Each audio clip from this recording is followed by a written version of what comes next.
Il était une fois un magnifique phénix qui jouissait d'une belle vie d'oiseau. Il avait son nid douillet où se reposer, un endroit où il était en sécurité, protégé des prédateurs, ainsi que la possibilité de s'évader grâce à ses ailes puissantes pour prendre la hauteur et pour contempler l'horizon. Il était comblé. Cependant, un jour, en pleine ascension, le phénix sentit que quelque chose le retenait au sol. Il pouvait certes déployer et battre des ailes pour s'élever, mais des chaînes invisibles semblaient le retenir dans un périmètre limité. Il se rendit compte que garder de la hauteur et jouir d'une belle vue lui coûtait un effort énorme. Au lieu d'utiliser ses ailes magnifiques pour planer, il se fatiguait à les faire battre pour rester, somme toute, stationnaire. Le phénix se posa pour examiner ses liens qui le retenaient au sol. En grattant la terre de ses griffes, il découvrit des boulets et autres attaches de barbelés. Chaque lien était solidement relié à des attaches qui semblaient être là depuis toujours. Dépité, le phénix creusa et creusa la terre pour mettre à nu ses geôliers. Désespéré, il versa de grosses larmes et courba l'échine au-dessus de ses attaches.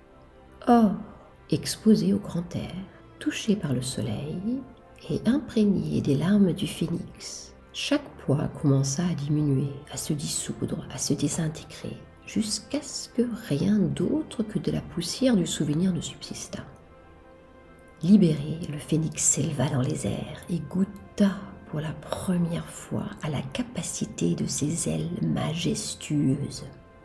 Planer, se laisser porter par le vent, profiter des courants d'air chaud et entendre ce souffle qui accompagne un vol sans effort. En ouvrant les yeux, il vit le scintillement de ses anciens liens qui pendaient à ses pattes. Une fois de plus, il se rendit compte que ces liens, même dépourvus des attaches, pesaient sur son vol et lui demandaient un effort supplémentaire.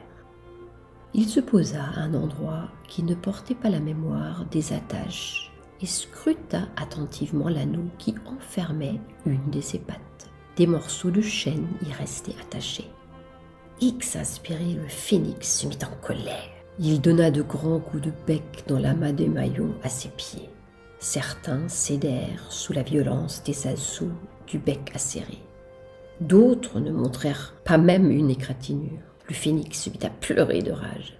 Ne pourrait-il jamais être libéré de ces liens qui ne faisaient pas partie de son corps? Pourquoi? Une fois de plus, ses larmes firent fondre d'autres chaînes.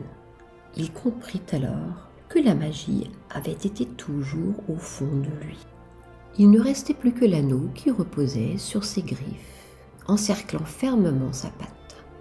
Il le contempla. L'anneau, symbole d'un passé qui ne le freinait plus, voire une preuve de sa liberté. Avait-il envie de s'en débarrasser? L'anneau n'avait cédé ni à ses larmes ni à son bec. En son fort intérieur, il savait ce qu'il lui restait à faire. L'acte de courage dont seul le phénix est capable.